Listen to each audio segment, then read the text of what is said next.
The following video was commissioned as an advert for Prosperous Universe, but that's a pretty cool game, and I think this is a pretty cool video, so you should stick around. Check the description for more info on the game, and I hope you enjoy the video.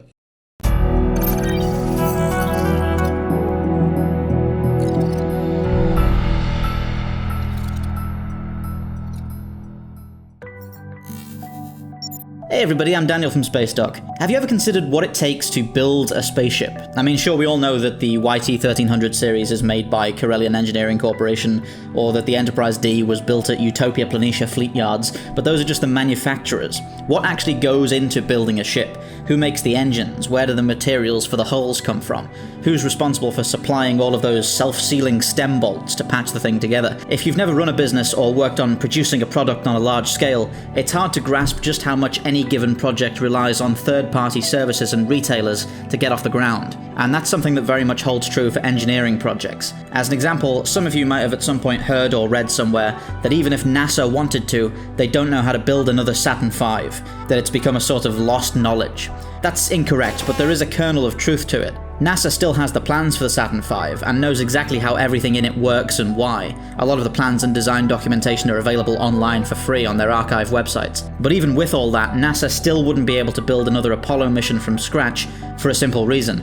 A lot of the components used in the Saturn V or CSM or LEM aren't manufactured anymore. As an example, the Saturn Instrument Unit, which controlled the rocket during ascent, had as one of its components the Launch Vehicle Digital Computer, which used a random access magnetic core as its main memory. This kind of storage device fell out of use by the late 70s. Even if IBM decided to go ahead and build a new instrument unit to fulfill a NASA contract, they'd have a hard time sourcing this one model of memory core that's been discontinued for the past 40 years. And that would hold true for almost every other system and subsystem of the Saturn V. It's entirely possible that a kind of screw used in the rocket's structure might not be manufactured anymore. If one were to be built today, they'd either have to somehow find all these components or change the plans to use modern equivalents. But at that point, it simply becomes better to design a new rocket from scratch. This is the reality of every single manufactured good.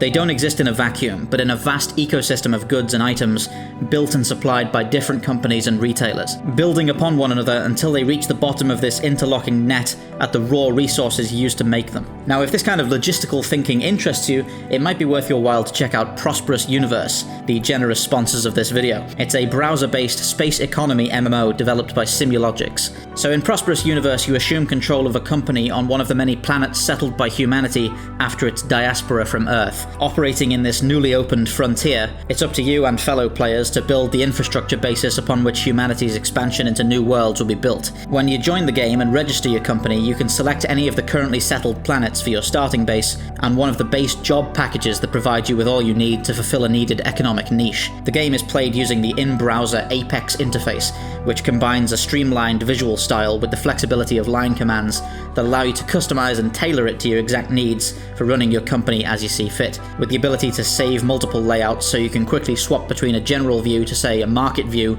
or a finances one. One of the game's highlights is how it takes a very sober stance on the realities of living in space and space exploration as a whole, leaning more into hard science fiction than other similar games. Any given planet's temperature, atmospheric pressure, and gravity influence the amount and kind of construction components needed to build bases and structures there. For instance, bases on high-temperature rocky worlds would require thermal shielding and mineral construction granulate, whereas a base built on a frigid gas giant would need insufoam and aerostat foundations to be held aloft with natural buoyancy on the planet's upper atmosphere. Not only that, but all items track not only their mass but their volume, having different densities which directly impact how they can be shipped. Orbital mechanics also plays a key factor in the time of flight and fuel consumption of ships during interplanetary transfers, as the planets revolve around their stars in accordance to their orbital paths. Of course, some liberties are taken in the name of gameplay, such as FTL drives and the highly efficient sublight engines used by ships, but the entire game is full of details and choices informed by reality, making it a fairly solid near to mid-future setting. In many ways, Prosperous Universe follows in the same vein as the X series or EVE Online, but somewhat closer to more tycoon-style games, such as the Anno series or Tropico. Like in EVE Online, the game's massively multiplayer nature makes it so its market behaves in a highly dynamic and realistic manner, as supply and demand are entirely created or met by the needs and products of player actions. But Prosperous Universe eschews the other snazzier aspects of EVE or X, such as space combat, and focuses entirely on base building, production, and business management. This also sets it aside from the other competing browser or mobile games, as you don't need to be constantly worried about losing all your progress to another player's sneak attack snack while you were sleeping, or otherwise busy carrying on with your daily life. Prosperous Universe allows you to play exactly as much as you want and at the pace that you want. If you're a small, peaceful Vittler on Prometor, growing your crops and manufacturing basic ration packs, you can easily manage your company logging in for less than 5 minutes a day.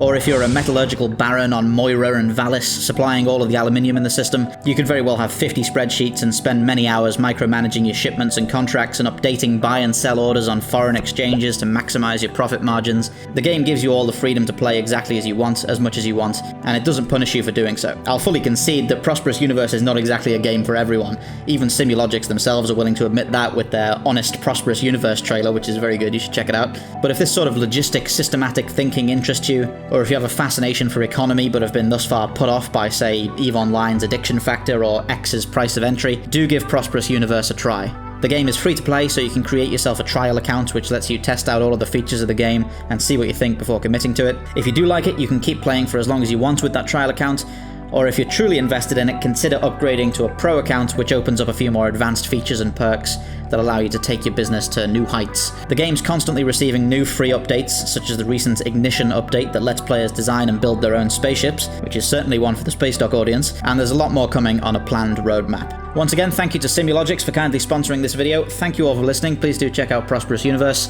This is Daniel from Spacedock, signing off.